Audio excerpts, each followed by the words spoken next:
The mountain was quiet, covered in snow, and completely still. Ethan sat near the fireplace inside his wooden cabin, watching the flames dance in the dark. The wind outside howled through the trees like a wild animal. He took a sip of hot tea and pulled his blanket tight around him. Life alone in the mountains was peaceful, but also lonely. He liked it that way. No people, no noise, no problems. Then, at exactly midnight, he heard it. A knock on the door. It was soft almost. Too quiet to notice.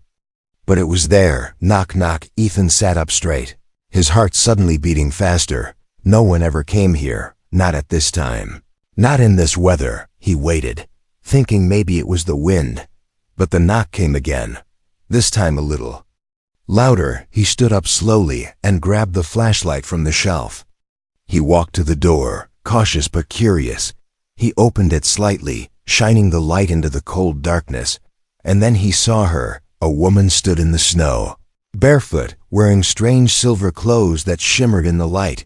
Her skin was pale blue, glowing faintly like moonlight. Her long white hair moved softly in the wind. She looked at him with big silver eyes, then collapsed onto the snow. Ethan gasped and ran forward. He touched her shoulder. She was ice cold. Without thinking, he picked her up and carried her inside. She was light, too light, as if she had no weight at all. He laid her on the couch near the fire and wrapped her in blankets. Her body shook slightly, and her lips moved. She whispered something, so soft he almost missed it. Warmth, she sighed, then closed her eyes. Ethan stared at her, confused and scared. She didn't look human, but she didn't look dangerous either. He lit another log in the fire and turned on the small heater. The cabin filled with a soft orange glow. He watched as her blue skin began to change. It became a little lighter, a little more alive. Her fingers moved, and her chest rose with slow, steady breaths. Ethan sat beside her, wondering what had just happened. Was she an alien? A lost traveler? A dream? He had no answers, only questions. Her clothes had strange patterns, like stars and shapes from a map. He noticed markings on her neck, glowing lines like constellations. Suddenly, her eyes opened again. They looked straight at him, filled with fear and pain. She tried to sit up but was too weak. Ethan gently helped her stay still. "It's okay," he said. "You're safe here." She didn't speak, but her eyes blinked slowly as if she understood. She reached out and touched his hand. Her fingers were cold, but they warmed quickly in his touch. For a moment, their hands stayed together. Ethan felt something strange. Not just cold, but energy. A silent connection passed between them. He asked, "What's your name?" She didn't answer, just looked toward the window. The wind outside had stopped suddenly. The forest was too quiet, too still. Then, in the distance, a low humming sound began. It wasn't the wind, it wasn't thunder, it was something else. Something not from Earth. The woman closed her eyes and spoke in a broken voice.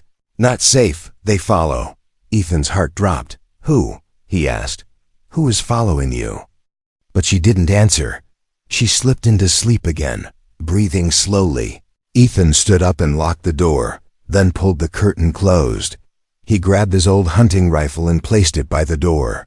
Something was coming, and he wasn't ready. But he knew one thing. This woman, this strange being from the stars, needed his help outside, hidden behind the trees.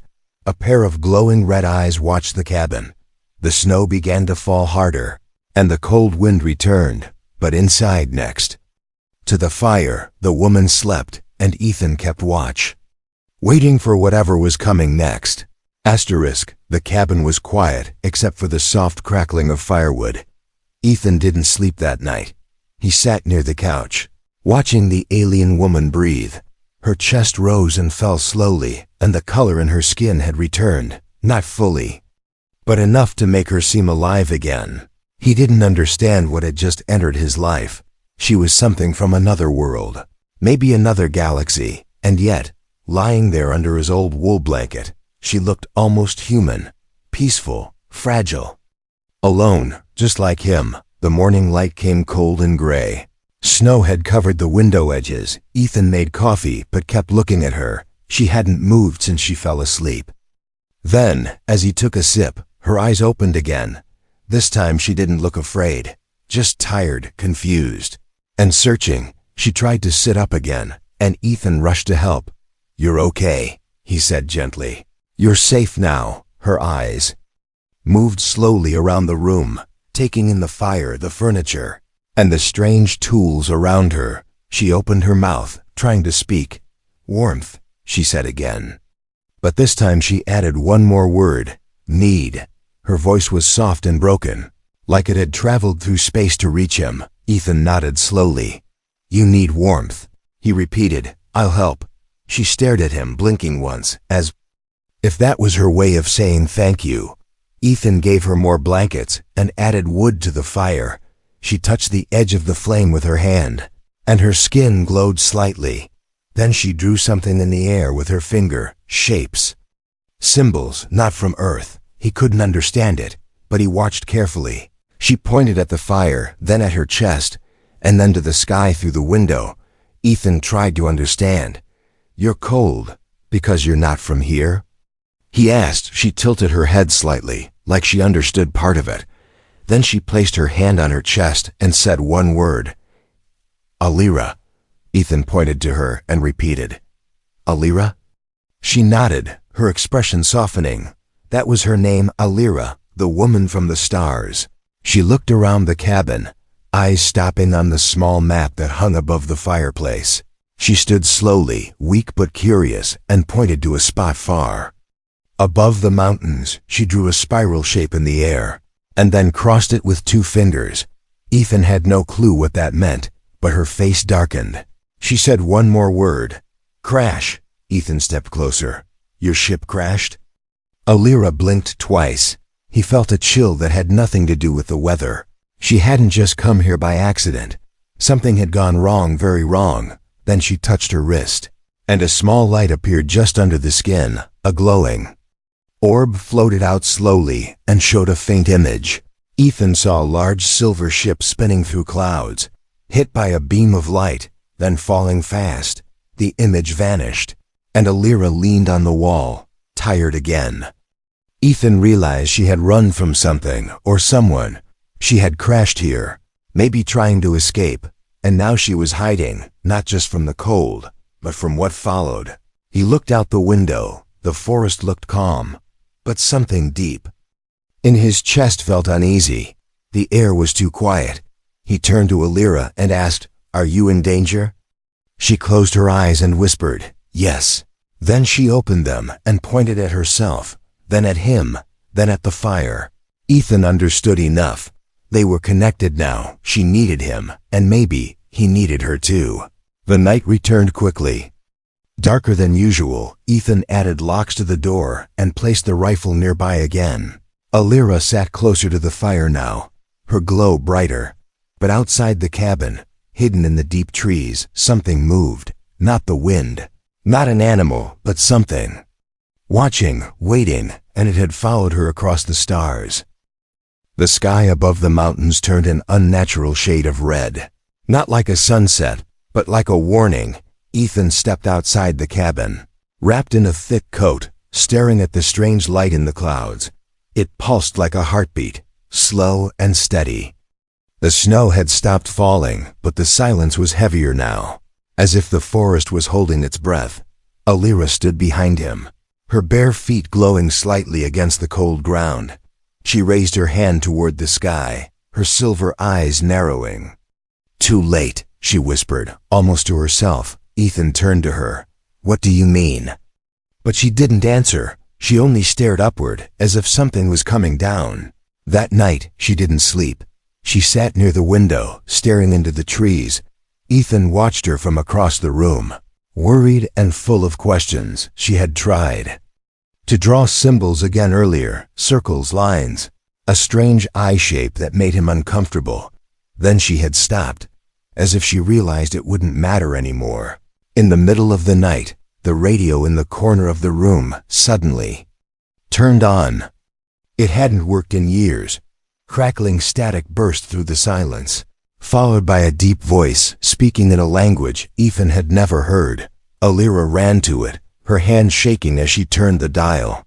The voice grew louder, faster, until it said one word in English: surrender. Ethan looked at her, shocked. She stared at the radio, her face pale. Then she said two words that sent a chill down his spine. They found. He grabbed the rifle and walked to the door, but before he could open it, Alira stepped in front of him. She held out her hand and closed her eyes. A soft blue light glowed from her skin, and suddenly the door shimmered, locked with some kind of invisible wall. "No fight," she said quietly. "Hide." But Ethan wasn't the kind of man who hid. He'd lived alone for years, hunted bears, climbed cliffs, fought storms. Still, there was something in her voice, something deep and old and afraid. Whatever was out there, it wasn't human, and it wasn't kind. Alira led him to the back room, a storage area filled with old tools and snow gear. She touched a wooden wall and pressed her palm into a knot in the wood. To Ethan's surprise, the wall opened, revealing a hidden compartment behind it. Inside was a round metal device glowing with the same light as her skin. She whispered, "This is why." He didn't understand, not yet, but she picked up the device carefully and held it close to her chest. Then she turned to him and said, "They hunt this, not just me." Ethan looked at the glowing object. It pulsed like a living thing. A small crack ran across its center, like it was damaged. "They want it back," she said, "but not to save, to destroy."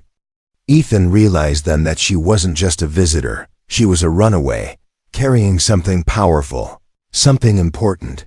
And those who were coming weren't here to rescue her. They were here to erase her.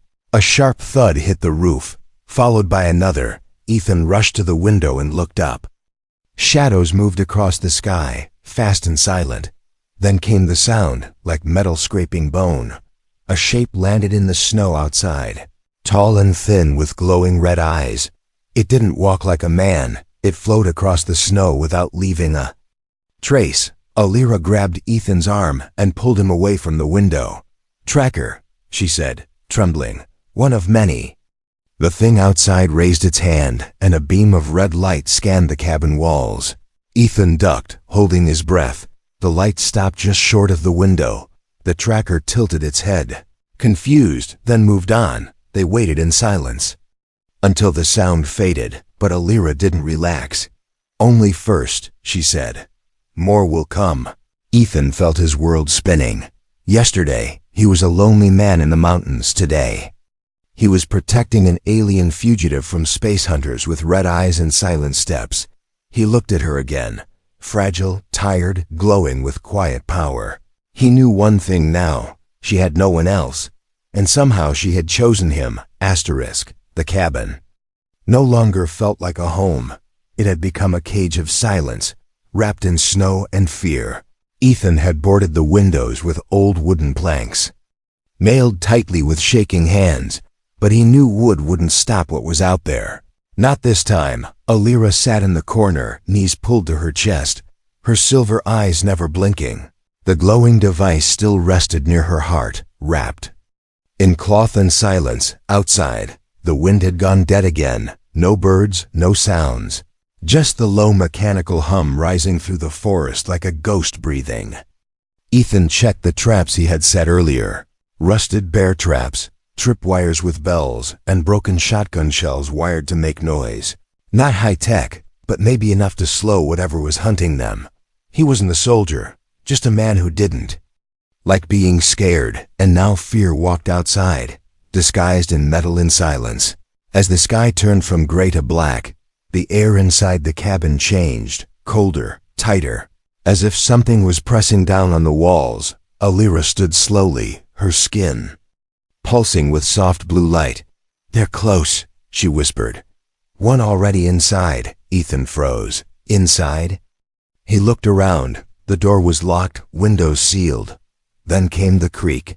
Not from outside, but from beneath, from the cellar. He hadn't used the cellar in years. It was dark, dusty, and filled with old tools, broken furniture, and mouse nests. He never went down there, never needed to, until now.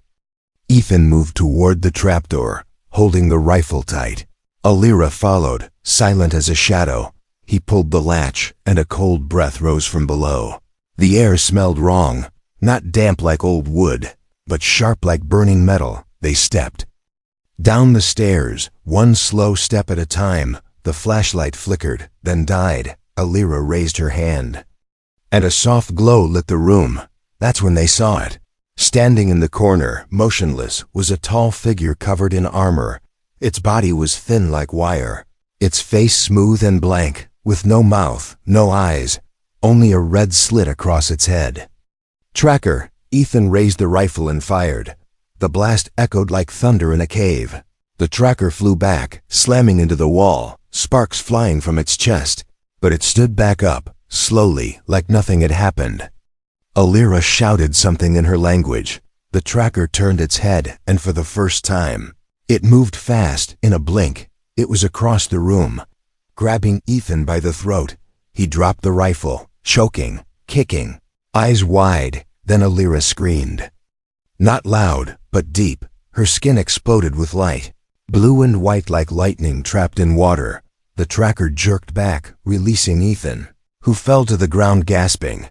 Alira stepped forward, hands glowing, her body trembling. She touched the tracker's chest, and for a second, everything froze. Then the machine screamed, a horrible broken sound. Like metal being torn apart, it collapsed in smoke, limbs twitching, light dying. Ethan coughed hard, staring at the wreckage. What did you do?" Alira looked at her hands, almost afraid of herself. "Not supposed," she said. "Not again." Ethan stood slowly, bruises on his neck, hands shaking. He looked at the metal parts, now silent and still. But there was no time to feel safe. From above, the radio crackled again. A new voice came through, deeper, colder.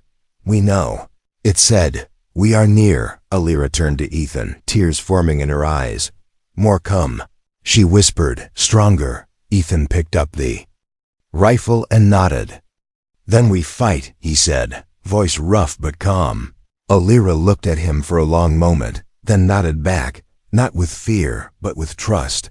And above them, in the black sky, 5 red dots blinked into life, each one brighter than the last. The hunters had arrived. The snow didn't fall anymore. It simply hung in the air, weightless, like time had stopped around the mountain. Ethan stood at the edge of the cabin porch, staring into the sky where 5 red lights hovered. They didn't move, didn't blink. Just watched, waiting inside. The fireplace still burned, but it couldn't keep the cold out anymore.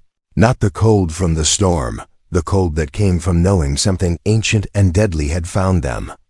Alira sat by the fire, her hands wrapped around the small glowing object she had risked her life for. It pulsed softly, matching the rhythm of her heart. She hadn't said a word since the tracker fell. Ethan turned back inside, dropped his gloves by the door, and crouched next to her. "I think it's time you told me what that thing really is," he said, his voice calm but firm. Alira didn't look at him right away. Instead, she held the object up to the firelight, and for the first time, it opened. A soft blue mist swirled from its center, and images floated in the air. Not holograms, not memories, but something in between, living light. Ethan watched as cities appeared in the mist, floating in space, glowing with beauty and silence. Tall towers, creatures with wings of light, oceans made of silver mist. A world not like Earth, not even close. Alira's voice broke the silence, slow and full of sadness. "My home," she said, "before the fall." Ethan stared at the image of her planet, and then saw fire. Explosions ripped through the sky. Towers crumbled. Ships fell. The world turned dark. "War?" Ethan asked. Alira nodded. "Not from others," she said. "From us." She placed her hand over the orb again, and the image changed. It now showed a group of beings, her kind, but dressed in black armor, eyes glowing red. They stood over broken cities, holding the same object Alira now protected. "They wanted power," she whispered, "but this not power, this memory." Ethan frowned, confused. Memory? Alira touched her temple. Of all life, she said. Our history, our heart. Then her voice dropped, almost to a whisper. They tried to destroy it, erase who we were, Ethan understood. Then, this glowing thing she carried wasn't a weapon. It was a record, maybe the last one of her people's truth. And those hunting her weren't here to reclaim it. They were here to erase it completely. Alira looked into the fire, quiet. For a long moment, then she said something he didn't expect. I was one of them, she said. I helped them take it. Ethan stared at her. Unsure what he had just heard, she looked ashamed, small, full of guilt deeper than the ocean. I believed them, she said. I followed orders, until I saw what they were doing. Her hands trembled, and the orb dimmed slightly. So I ran. I stole it back. I crashed here. Ethan didn't speak. He just watched her, not as a soldier, not as an alien, but as someone broken. Someone trying to fix what couldn't be fixed alone. You're trying to make it right, he finally said. Alira nodded slowly. Yes, she whispered. But I can't do it alone. He stood, walked to the window, and looked at the sky. The red lights were closer now, lower, more certain. He had no plan, no chance against machines from the stars. But he had made his choice the night she knocked on his door. He turned back to her. Then we won't do it alone. She looked up at him, surprised. I'll help you, he said. Not because I understand everything, but because I know what it feels like to lose everything. Alira blinked once, and something in her eyes softened. A warmth not from fire, but from trust. She stood, walked to the window beside him, and placed the orb on the wooden sill. The sky outside answered with a low rumble. Not thunder engines, more were coming. And soon the mountain would burn. But for the first time, neither of them felt alone. The mountain was no longer silent. It hummed, deep and low, like something ancient had awakened beneath the snow. The red lights above had started to descend, slowly, like falling stars that carried death. The sky shimmered with heat, though the air was still freezing. Alira stood at the edge of the cliff near the cabin, her hair glowing faintly in the windless air. Ethan packed what he could: old maps, rope, a flashlight, his rifle, and the orb. Wrapped in thick cloth, the radio tower, miles up the ridge, was their only chance. It had stopped working years ago, but if anything could send a message out to deep space, it was that metal skeleton standing tall above the world. Are you sure it will reach someone?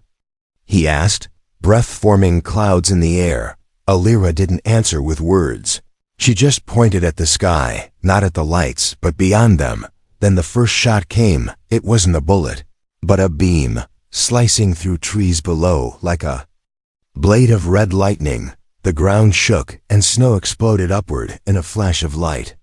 They were not warning shots, they were strikes. Ethan grabbed her hand. Go now, he said.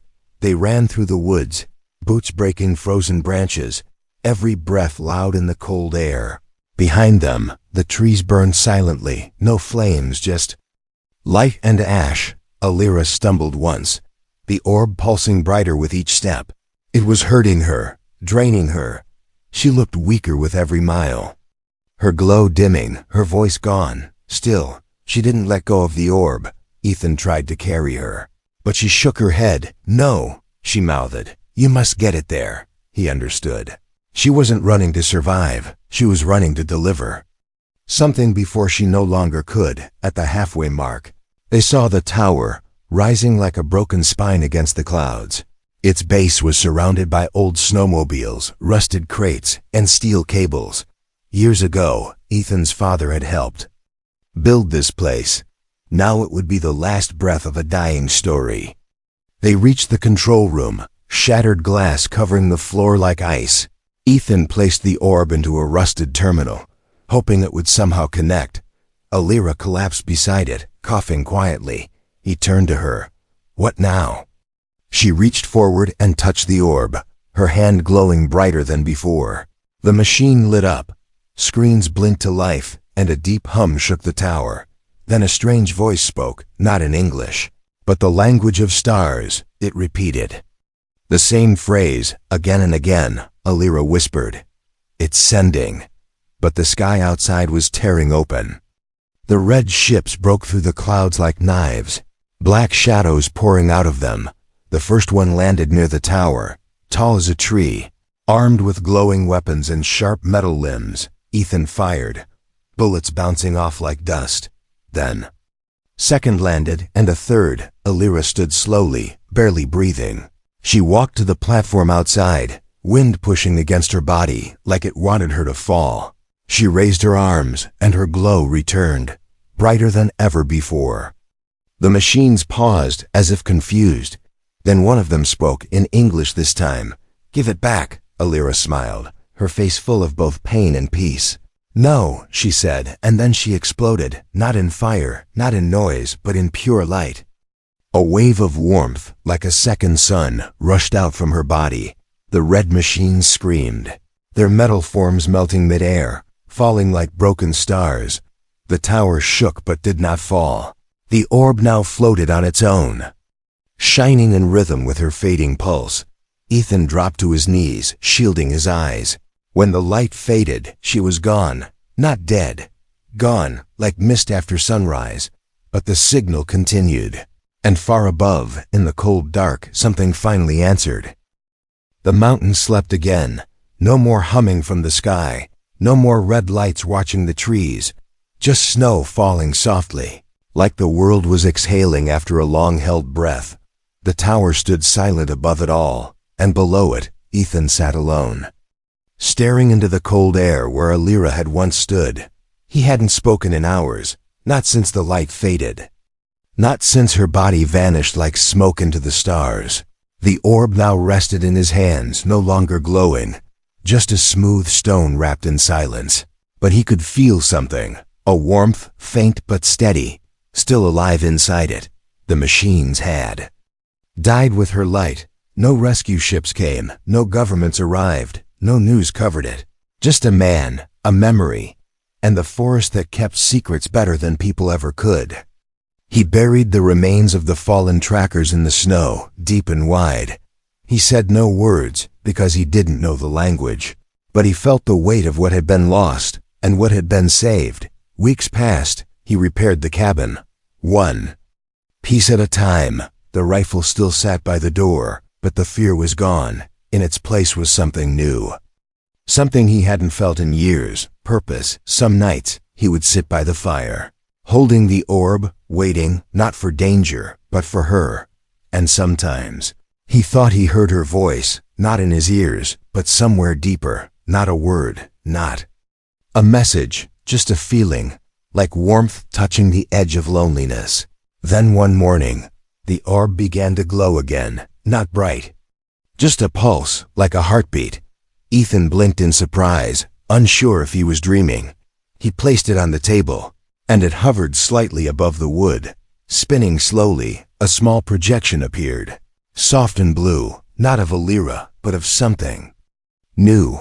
A hand, small and glowing, reaching upward, and beside it, a second hand, larger, rougher, human. They touched for a moment, then disappeared. Ethan stared at the table, heart beating faster. He walked to the back wall of the cabin where his journal hung. He flipped to the last page and slowly drew the image, hand to hand, light to skin. Underneath it, he wrote one word: beginning. The stars outside no longer looked distant to him. They looked like a path, not just of memory, not just of sorrow, but of something waiting to be born, a future shaped by the warmth left behind.